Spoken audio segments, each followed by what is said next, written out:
Yo creo que hay que empezar presentándose. Yo me llamo Alejandro Arturo Ramírez Arballo. Nací hace casi 40 años, el 7 de marzo de 1976, en Guaymas, Sonora, un día domingo, a las 8 de la mañana, en la avenida 15, entre calles 19 y 20.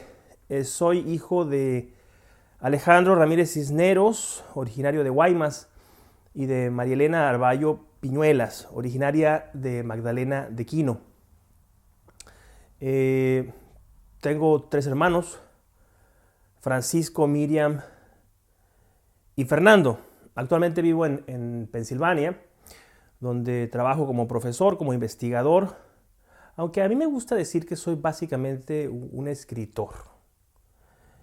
Trabajo para la Universidad Estatal de Pensilvania, o Penn State University, como se llama originalmente, y vengo a conversar con todos ustedes un poco sobre la poesía, que es, creo yo, la gran pasión de mi vida.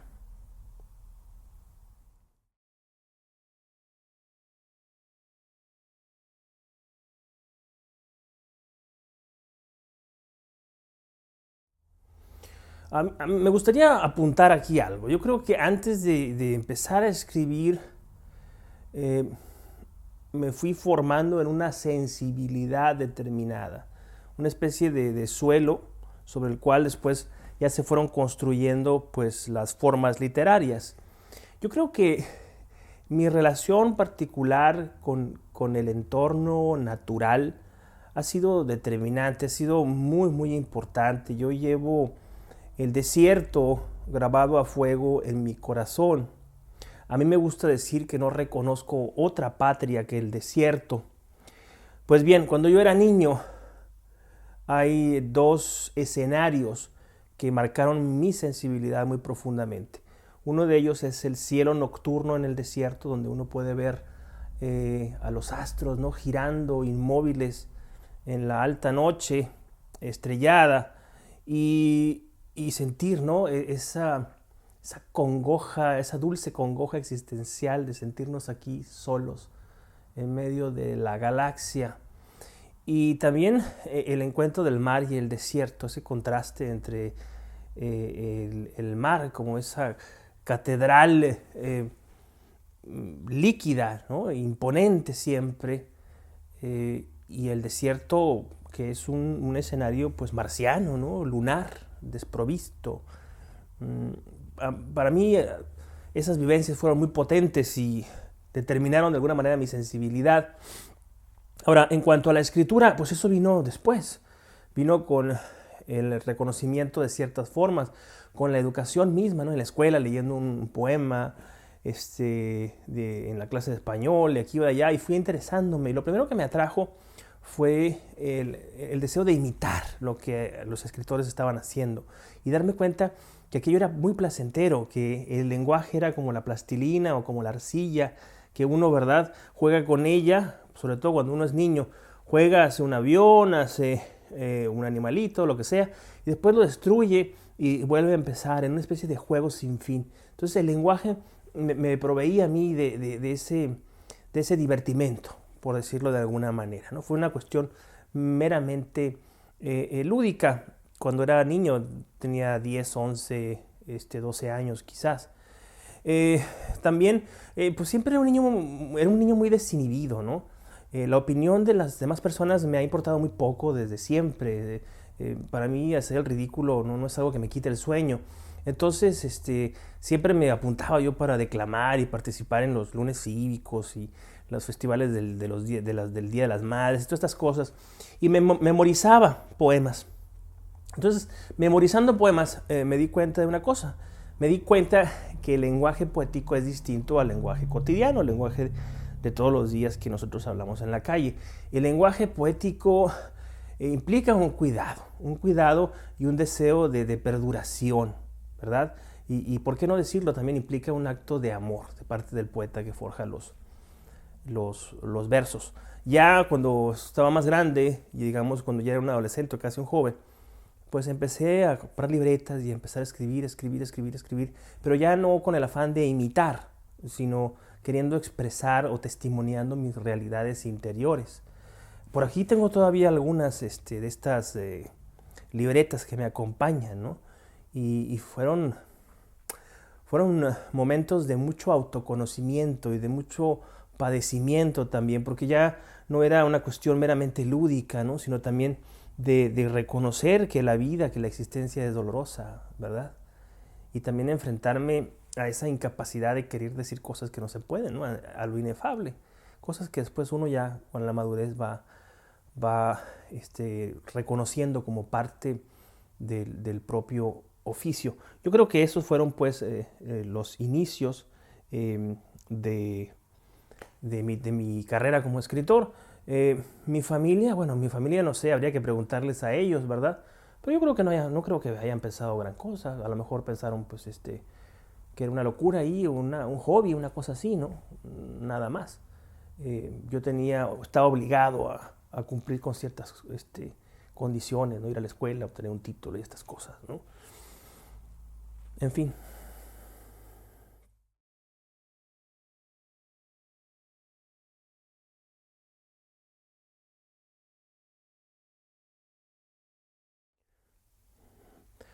Bueno, esta pregunta implica necesariamente una perspectiva histórica. Eh, yo cuando era niño vivía en Guaymas, esto pues fue hace ya muchos años, hace 30 años, ¿no? Y yo creo que las condiciones no eran las adecuadas, y me refiero a que pues no existían, ¿verdad? Digamos, bibliotecas, programas, no existían tampoco pues recursos, ¿no? Digamos, que acercaran así mayoritariamente a las criaturas con la literatura.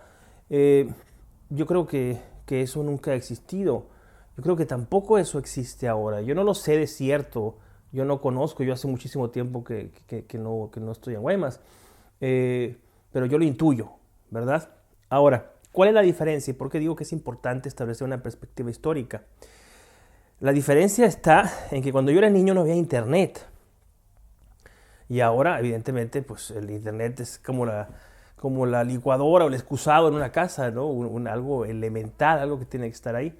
Y muchas personas tienen acceso a internet y a través del internet las personas pues pueden tener acceso a información que se está generando pues, en cualquier parte del mundo, ¿no? Y en el campo concreto de la literatura y de la creación, a mí me seduce mucho la idea de pensar que un muchachito que esté escribiendo ahora en cualquier parte del mundo puede estar en contacto con otros muchachitos o con otros escritores que estén creando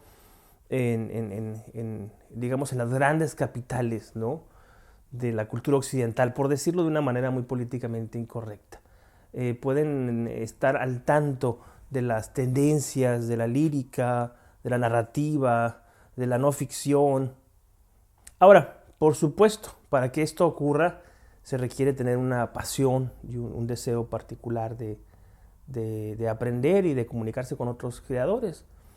La verdad es que la poesía es un asunto que no interesa a nadie, o a una infinita minoría, pues nada más. Así que es probable que todas las personas que tienen acceso al Internet estén usándolo pues para fines meramente recreativos, ¿no? No de investigación. Pero prefiero yo que exista la oportunidad, aunque no se utilice, a que no exista, ¿no? En ese sentido yo creo que los muchachos de hoy tienen más recursos a la mano, independientemente del lugar en el que vivan.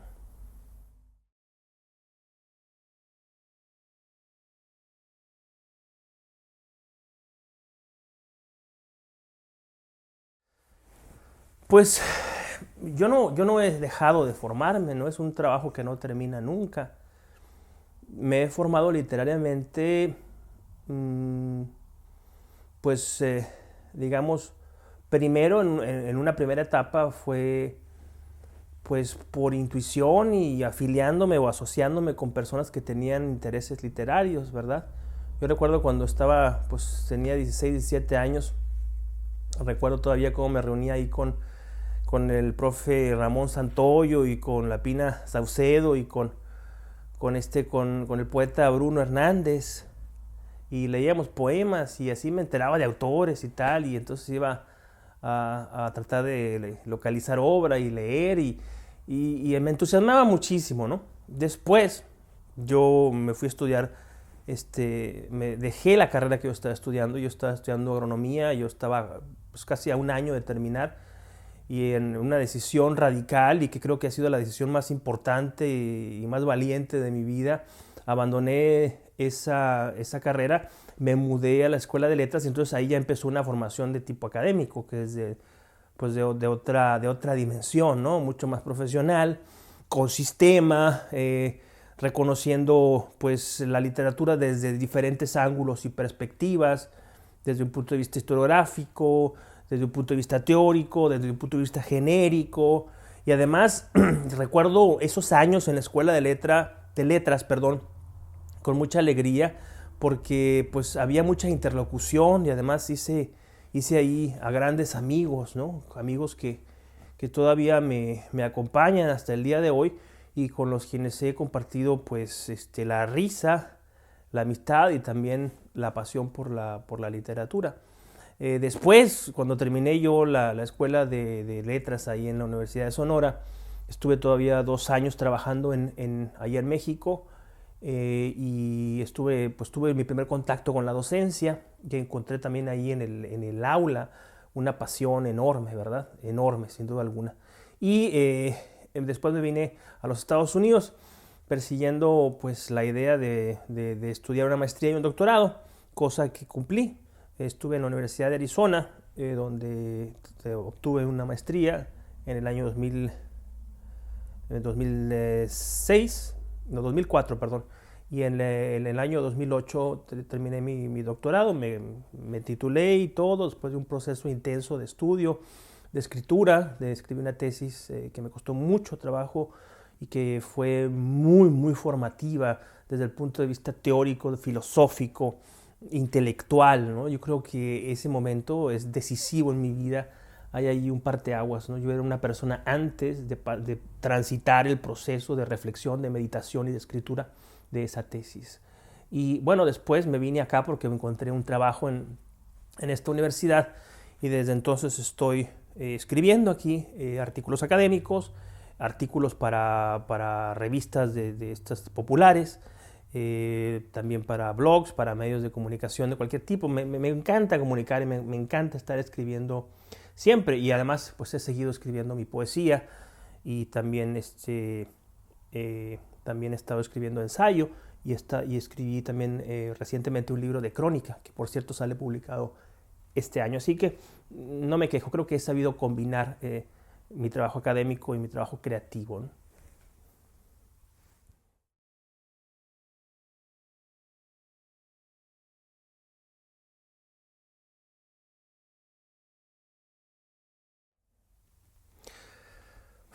El primer poema que yo vi mío, así en negro sobre blanco, bueno, no era negro sobre blanco, era negro sobre gris, porque la hoja era gris.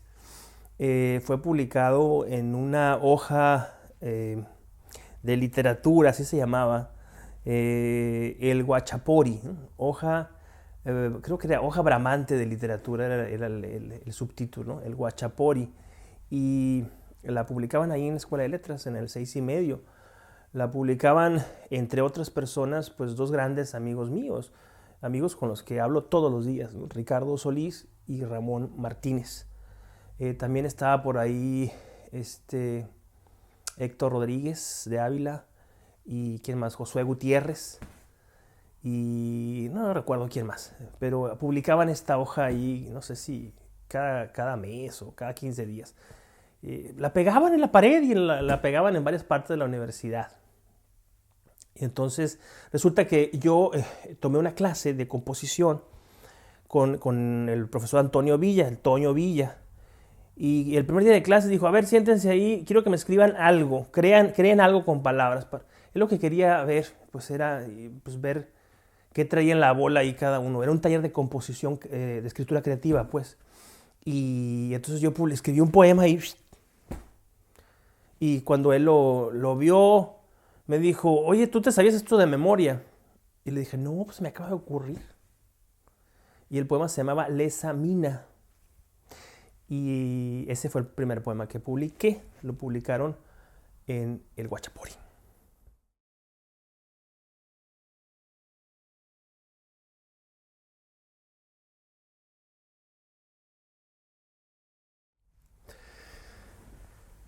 Esa es una pregunta que me hago todos los días. ¿Cómo concebir la poesía? ¿Cómo concebir la poesía? ¿Cómo tratar de asirla? ¿Verdad? Yo creo que la poesía yo la entiendo como un proyecto existencial. En ese sentido soy muy heideggeriano, ¿no? La idea de que el ser se arroja sobre la historia, en este caso se arroja sobre una página y trata de formar un proyecto, en este caso un proyecto verbal. Deja uno una impronta, ¿verdad? En el papel, pero no es una transmisión voluntaria o totalmente voluntaria. Lo que queda ahí es también una pregunta, es una eterna pregunta, una pregunta sin respuesta quizás. Octavio Paz decía una cosa, tenía una definición de poesía que a mí me interesaba mucho. Dice, es una gota de luz sobre la incoherencia. Hay un proverbio chino también que siempre recuerdo, ¿no? Que dice, la poesía es la distancia más corta entre la palabra y lo indecible. Yo creo que la poesía, te decía, es una cuestión que tiene que ver es una expresión que es una respuesta a la condición humana, a la condición existencial del ser humano. Yo me arrojo sobre la página en cada poema y me descubro y me conozco en el proceso de la escritura siempre. También, evidentemente, la poesía implica un valor testimonial, porque toda poesía es contextual. No son las musas, no hay un poder divino que se manifieste, ¿no? Soy un ser humano y como ser humano soy un ser encarnado, soy un ser histórico. Entonces hay algo de testimonio, hay mucho de testimonio y mucho de escritura de vida en la poesía, sin duda alguna. También creo que la poesía tiene que ver con el lenguaje, evidentemente. La poesía es lenguaje, la poesía son palabras, no hay poesía sin palabras. Puede haber intuiciones, sentimientos, emociones, sí, pero la poesía son palabras. Cuando uno escribe, uno está conociendo su propio lenguaje, uno lo está enriqueciendo, uno lo está aportando a la tradición, ¿verdad? A la que uno pertenece. Uno para escribir, uno tiene que aprender de la tradición. Uno aprende a escribir poemas leyendo otros poemas, leyendo la obra de otros autores.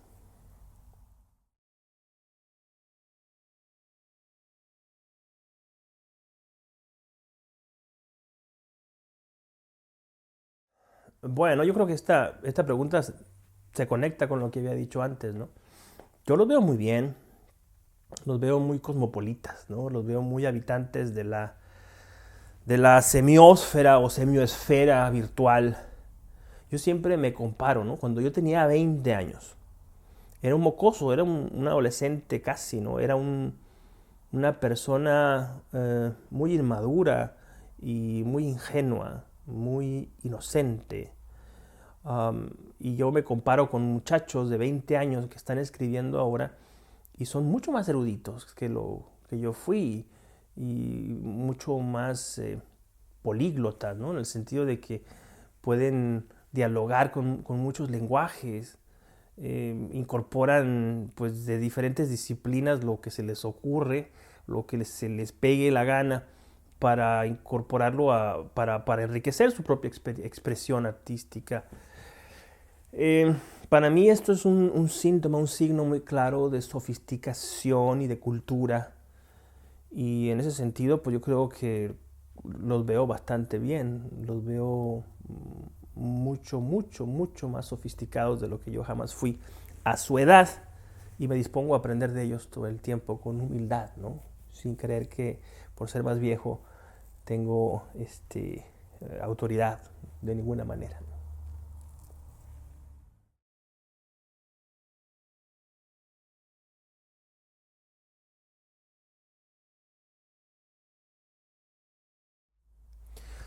Bueno, pues significó alegría, significó reconocimiento.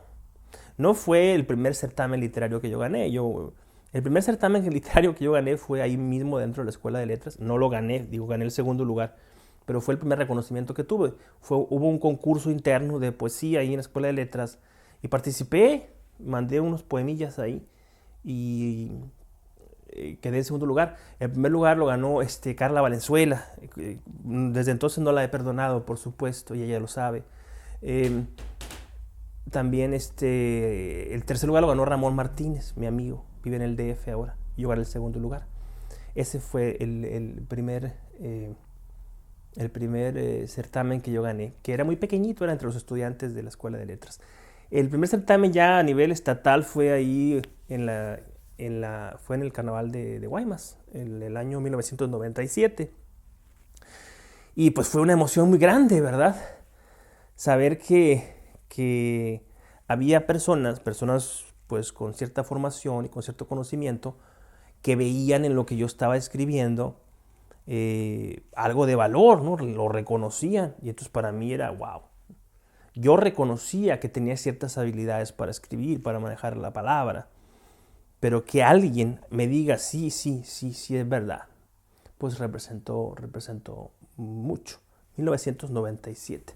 Que luego ya la premiación fue un desastre, ¿no? Porque fue un caos ahí, todo el mundo llegó tarde, no me entregaron el dinero, no me entregaron ahí un diploma ahí hecho de papel, una cosa muy fea, ¿no? Y muy poco profesional, muy poco ética. Afortunadamente, ya el año 2000 volví, que fue la segunda vez en que gané, y el trato fue muy diferente, fue mucho más cordial, mucho más receptivo. Y lo comento como algo anecdótico, no lo comento como algo como si estuviera agraviado, ni mucho menos, ¿no? Fue simplemente una experiencia. Repito, volví el año 2000 y fue una experiencia muy bonita de encuentro, de cercanía y, pues de alegría y de celebración de la palabra. En el intermedio, pues ocurrió que en el año 1999 gané el certamen Clemencia y Saura, que es el certamen de poesía más antiguo de México y que es un gran certamen porque convoca a muchos, muchos poetas, ¿no? De todo el país. Son muchísimas obras las que concursan ahí. Y entonces así pasó todo esto.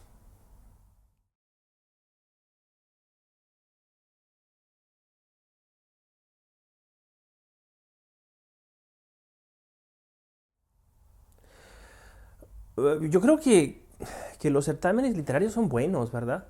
Porque como he dicho, la poesía poco importa. La poesía no tiene ningún interés. No la consume nadie, no la compra nadie, no tiene ningún valor. Si yo soy pintor y pinto aquí un cuadro, pues a lo mejor tengo talento, por lo menos como adorno sirve, ¿no? Entonces algún ricachón ahí me paga bastante dinero por mi obra, ¿no? Una escultura, qué sé yo, algo visible, algo tangible. Pues la poesía es la cenicienta, la pobre cenicienta, ¿no? La que no va al baile, la que tiene que fregar ahí los pisos, eh, porque es intangible, ¿no? No es mensurable. Los certámenes dan la oportunidad de que los poetas se den a conocer, que se sientan reconocidos, que es importante desde un punto de vista psicológico, ¿verdad?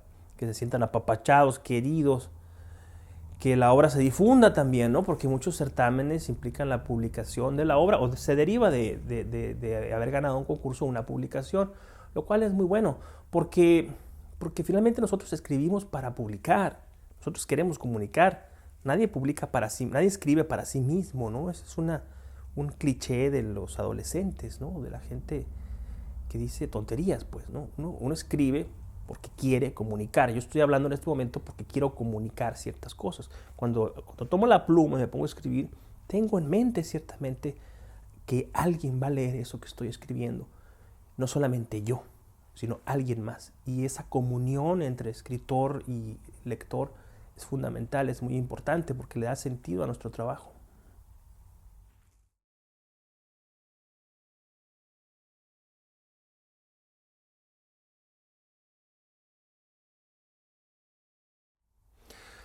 Pues sí, he ganado algunos premios, a pesar de que ya poco participo. Bueno, el año pasado gané un premio, pero de crónicas, ¿verdad? Fue la primera vez que mandé unas crónicas y ganaron, bendito sea Dios. Así que voy a tener un libro más de crónicas que me divierte escribirlas. Pues cuando eres muy joven, como dije, ¿verdad? El escribir te implica reconocimiento, ¿no? Hay un lugar común que dice que los escritores pues escriben porque buscan amor. Y eso es verdad, yo lo creo así. Yo creo que la literatura me ofrece la posibilidad, siendo tan arisco como soy, de decir amor, de dar amor, de recibir amor, de ejercer el oficio de la ternura. Eh, Todos han sido especiales, todos sin duda alguna.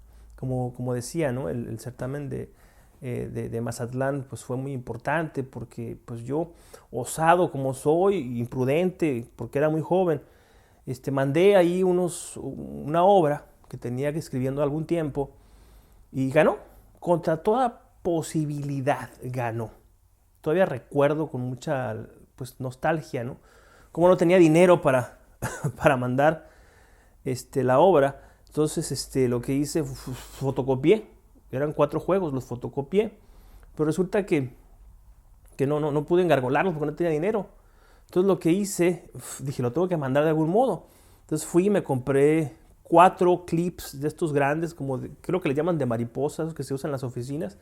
Y ahí metí cada juego. Y compré 4 folders de los amarillos, estos simples, ¿no? Entonces metí los juegos en cada folder y compré una liga gorda así gruesa.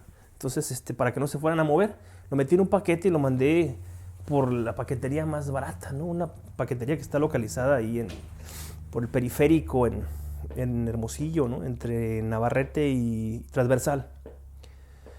Y me olvidé del asunto, ¿no? Y tiempo después estaba dormido, tarde, estaba dormido y un primo mío con el que vivía entró y con el teléfono en la mano, te están hablando de Mazatlán. Y yo pensé que era una tomadura de pelo, entonces bueno, tomé el teléfono y escucho ahí mucho barullo, ¿no? Y escucho una voz así, muy engolada. Pues en este momento estamos contactando con el poeta ganador y me di cuenta que había ahí toda una ceremonia, ¿no? Estaba en presencia de las autoridades estatales y no sé cuánto. Y yo en calzoncillos ahí en mi cama, ¿no? Pues respondí ahí con lugares comunes, ¿no? Pero fue una experiencia muy, muy grata, ¿no? Estar ahí, lo hacen en el estadio, entonces allá hay miles de personas, tienes que pararte de la multitud y una cosa faraónica, ¿no? Gente de muchas partes del mundo y es como un contraste, ¿no? Entre la sutileza de la poesía y toda esta frivolité ahí, ¿no? de las fiestas del carnaval ahí en Mazatlán. Fue una cosa muy bonita, pero recuerdo evidentemente todos y cada uno de los certámenes en los que he participado, ¿no? Como posibilidades de expresión de mi arte y también pues de expresión de mi amor por las palabras y por los demás, ¿no? Y de recibir también mucho aprecio.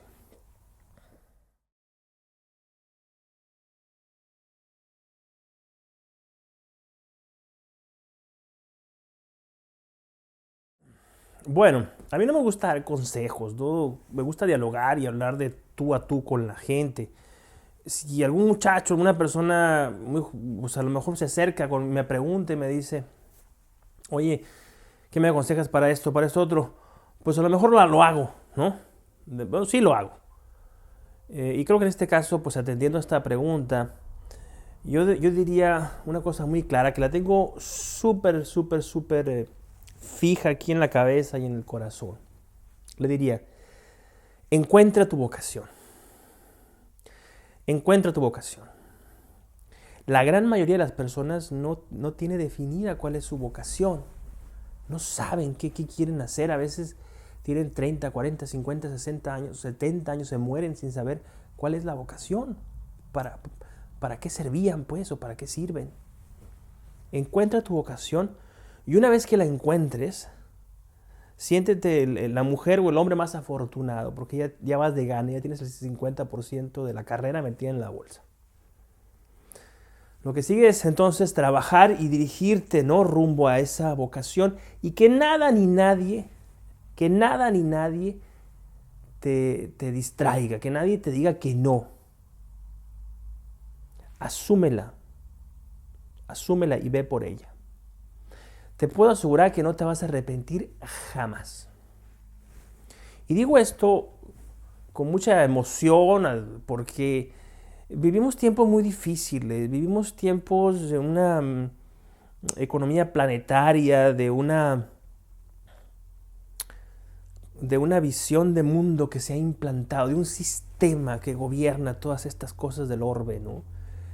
Y que nos han metido en esta filosofía perversa de la compra-venta constante, del mercantilismo, del hipermercantilismo, de todo se vende, ¿no? Esta gorra, todo se vende.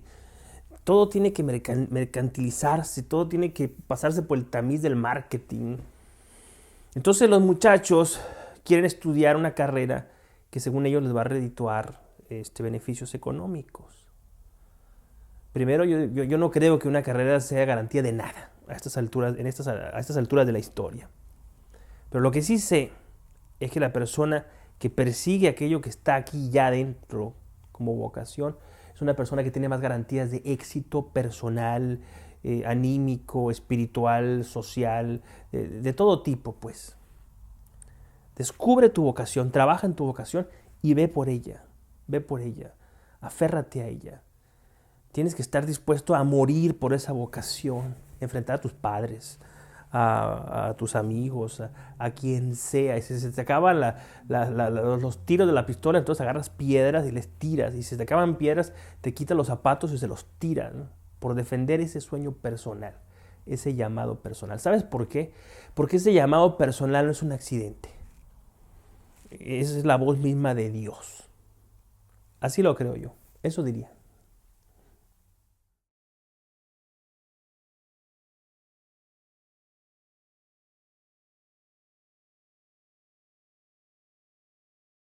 Pues yo creo que pues todos los libros tienen su historia particular, su historia propia, ¿no? Yo creo que mi libro favorito es el libro que estoy escribiendo. No este que estoy escribiendo ahora, sino el que siempre estoy escribiendo, que es el que me mantiene vivo, ¿no? Es el que me, me entusiasma, ya sé que por las noches esté pensando y dándole vueltas. Y cuando me levanto en la mañana, mis amigos, corro cuando todavía está oscuro el día y me preparo mi café y me siento rodeado de silencio y empiezo a escribir, ese momento es el momento más fascinante y más revelador de mi existencia, ¿no? Me siento como un pianista, ¿no?, practicando ahí en la madrugada, pero en lugar de tener un piano de blancas y negras, lo que tengo pues es un teclado de una computadora. Entonces, escribo y tomo café y pienso, escribo y tomo café y pienso, y escribo y escribo y escribo. Por eso escribo, pues, por vivir esa experiencia, ¿no?, de estar, dale que dale, y enfrentándome a problemas, y cómo soluciono esto, y finalmente ya llega un momento en que dices, ya, no puedo hacer más, no puedo darle más de mí a este libro. Este libro ya llegó al límite de sus posibilidades. Entonces sí, lo despido, ¿no? Y cuando lo despido inmediatamente me aboco al que sigue, al siguiente, al otro. Me olvido. Yo no quiero entrar en esta idea de la hipercorrección, de volver a los libros y tratarlos. Hace poco abrí un libro que no había abierto pues, desde hace años. Un libro mío de poesía. Y lo abro y lo primero que veo, un typo, ¿no?, un error de dedo, una errata. Lo cerré y me reí. ¿Cuántos ojos habrán pasado por encima de esos textos? Y a todos se nos escapó, ¿no? Y luego siempre me entra la tentación, ¿no?, de querer decir, bueno, lo pude haber dicho así, lo pude haber dicho de esta manera. Pues sí, pues, pero finalmente uno tiene que elegir cosas en la vida. Uno tiene que elegir con quién se casa, o si no se casa, o si estudia o no estudia, si pone empresas, tantísimas cosas que uno tiene que decidir, que uno tiene que elegir, ¿no? Lo mismo pasa en la escritura, yo tengo que elegir cuándo parar y cómo expresarlo en este momento, porque creo que es la mejor manera de hacerlo.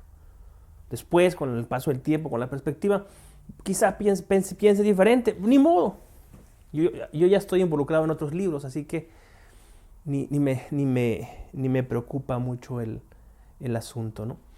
Te podría decir, para no evadir la pregunta, que quizás el libro nuevo que va a salir este año de Crónicas, que se llama Como si fuera verdad, pues es el que es como mi consentido ahora, ¿no? Pues porque va a ser inaugural, digamos, en un género que yo no había tratado antes.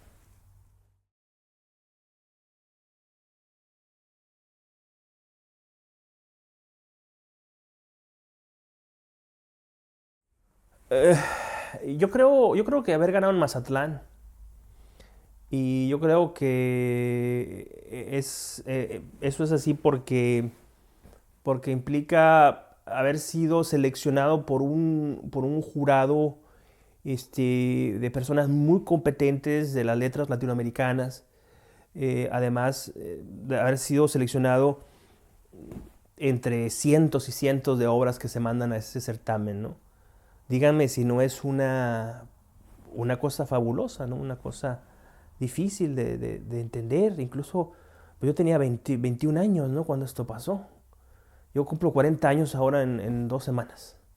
Y me acuerdo, y siempre que me acuerdo, me sonrío, ¿no? Además, ese año le dieron siempre se entrega el Clemencia Isaura y el Premio Mazatlán de Literatura, que se lo dan a una obra publicada de algún autor consagrado. Ese año, en el que a mí me dieron el Premio Clemencia Isaura, le dieron el Premio Mazatlán de Literatura a José Emilio Pacheco. Se lo dieron creo yo, se lo dieron por álbum de zoología, me parece, no estoy seguro, estoy recordando.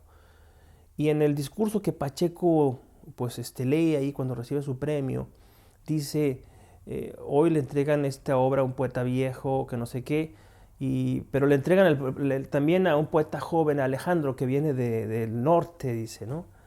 Eh, Quiere decir que la poesía continúa y que las nuevas generaciones y bla, bla, bla. Y esa mención, esa alusión de un autor tan grande, ¿no? Tan humano también, nada más y nada menos que un premio Cervantes de literatura, fue algo muy estimulante, ¿no? Muy estimulante para un niño como era yo en ese momento, ¿no?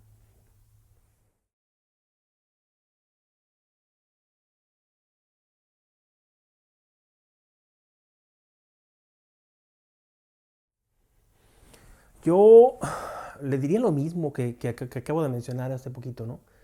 Eh, Concéntrate y sigue tu vocación. Descubriste tu vocación, no la cambies. Vas a tener muchas tentaciones, muchos cantos de sirena. No, no la cambies por nada. Defiéndela, porque al defender tu vocación literaria, te estás defendiendo a ti mismo. A través de tu vocación literaria te estás construyendo a ti mismo. Y claro, bueno, está la parte técnica también, ¿no? Tienes que leer, leer y leer, y leer, leer, leer, y leer, y leer, y leer, y leer, hasta que te mueras. No hay de otra, no hay un atajo, no hay una vía distinta, ¿no? Lee, lee, lee y lee. El trabajo la parte más importante del trabajo del escritor no es tanto la escritura como la lectura, ¿no? Estar enterado, a aprender de los demás, estar en contacto con la lengua, acercarse con humildad al trabajo de los grandes maestros, para tratar de comprender cómo es que ellos construyen sus obras, ¿verdad? Y uno ya, pues después, en el trabajo personal, tratar de reproducir esos modelos, tratar de insertarse en esa tradición. Tienes que leer muchísimo, ¿no? A mí me preocupa mucho, digo, es verdad, tengo que decirlo, la proliferación de escritores que a veces veo en algunos encuentros ahí, o no sé, hay 200 escritores, 300 escritores, y uno dice, Dios mío, ¿de dónde salieron tantos, no? ¿Qué están escribiendo? ¿Dónde están publicando? ¿Qué cosas están leyendo? Es lo que me pregunto cuando veo esta supuesta masificación, ¿no? de la escritura, que no hay tal, que no es cierto, ¿no? Muchos de estos certámenes o de encuentros lo que hacen es promover pues la socialización más que otra cosa, ¿no? Y claro, la socialización es muy divertida, pues, por eso se convocan tantos nombres, ¿no? El trabajo, la talacha, el estar ahí, dale que dale, eso sí que convoca a muchas menos personas, porque es difícil, es arduo, ¿no? Duele la cabeza, duele la espalda, duele el cuerpo, hay un dolor físico del creador, ¿no? De estar en este cuerpo a cuerpo con el lenguaje y con, el, con, con el deseo de expresar ciertas cosas que siempre se eluden, que siempre se muestran un poco más allá de nuestras fuerzas. Pero bueno, así es este oficio y esta persecución es la que le da sentido, yo creo, ¿no? No solamente a nuestro oficio, sino a nuestra vida.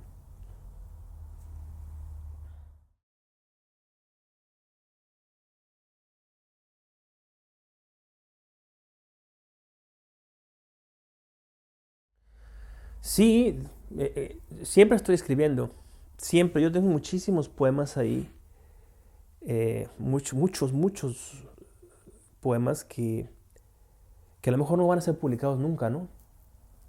Pero ahí están como parte de ese taller constante, como parte de ese estar, dale que dale, como he dicho, ¿no? Ahorita estoy escribiendo un libro de ensayos sobre poesía. No tiene un título, el título es lo último que se me ocurre. Y tiene que ver con el desierto, sí. Y cómo hay una conexión entre la geografía y lo simbólico, ¿no? En la obra de ciertos autores. Y eso me tiene muy entretenido también, ¿no? Es, eso está pensado como un libro, ¿no? Pero también escribo otras cosas. Yo escribo artículos académicos sobre pues, obras que estoy leyendo, también hago reseñas, escribo para revistas de estas de populares, pues, no necesariamente académicas. Entonces, siempre estoy escribiendo, pero como libro estoy escribiendo un libro de ensayos en este momento. Y yo calculo terminarlo como más o menos como para julio o agosto de este año 2016. Estos son mis piensos, ¿no? Como se dice coloquialmente.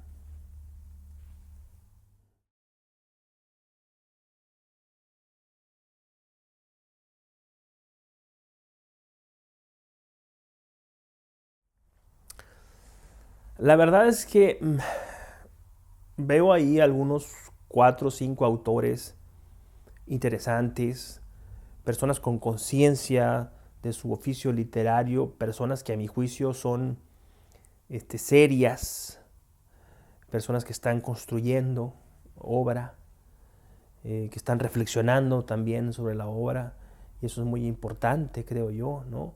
Veo, por ejemplo, a Ricardo Solís, que es un poeta que ha publicado como, no sé, ha publicado, está cerca de la veintena de libros, yo creo, ¿no? Por ahí más o menos debe andar. Ha sido muy constante publicando, ¿no? También veo a Hugo Medina, que no solamente escribe poesía, sino también ensayo. Eh, Veo también a Iván Figueroa, que ha publicado constantemente y constantemente está ganando cosas, ¿no? Entonces eso es muy bueno, quiere decir que está produciendo. ¿Qué más? Pues no sé, veo a... Básicamente esos son los nombres que me vienen a la cabeza. Veo a Miguel Manríquez, que es amigo mío también, ¿no? Que es un hombre que ha estado publicando cosas académicas y también de creación durante mucho tiempo, que tiene una concepción muy clara de la poesía y un tremendo oficio literario, ¿verdad? Entonces, yo creo, veo a Luis López también, que es poeta, que publica y que participa también en certámenes y que yo los considero personas muy formadas y muy comprometidas con con la literatura. Evidentemente yo no vivo ahí en Sonora, entonces yo no pertenezco a ese entorno y no tengo la cercanía suficiente como para dar así una evaluación precisa, ¿verdad? Pero desde lejos y con base exclusivamente en lo que se publica, esos serían los nombres que me vienen a a la cabeza en este momento, ¿no? Claro, se me escapara por ahí alguno, perdón, pero lo bueno es que yo veo que hay obra que se está construyendo y hay obra de calidad.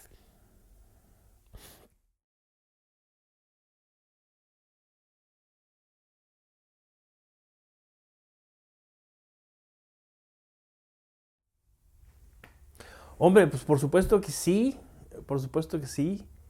Ahora lo haría porque me brindaría la posibilidad de volver y de conocer a gente que vive ahí, gente amiga, y pues podría abrazarlos y podría convivir con ellos, ¿no?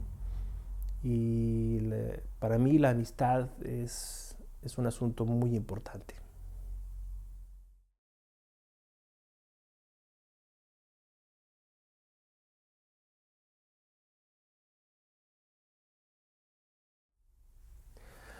Simplemente agradecer de todo corazón, muchísimas gracias por acordarse de mí. Es una sorpresa, ¿no? Que alguien sepa ahí tan lejos, ¿no? De mi existencia, ¿no? Que haya alguien que sepa que yo escribo poesía y que escribo otras cosas también y que pues que soy un escritor, que estoy aquí luchando por vivir y luchando por construir mi felicidad con mi familia, con mi esposa y con mis hijos, aquí pues en el medio del bosque, ¿no? Y que lo hago pues con mucha pasión, siguiendo esa vocación literaria de la que hablé hace unos instantes. Muchísimas gracias, que Dios los bendiga, que estén muy bien, ha sido un placer. Y bueno, ahí están las redes sociales en dado caso de que alguien pues quisiera contactarme, ¿verdad? Para establecer una amistad a distancia. Pueden buscarme en el Facebook como Alejandro Ramírez Arballo y también en el Twitter @AlexRamaMX. He conocido a gente muy amable, muy gentil, gente sonorense como yo, gracias a estos recursos tecnológicos tan maravillosos que tenemos a mano. Ha sido un placer, pues hasta pronto, nos vemos y seguimos conversando, seguro que sí.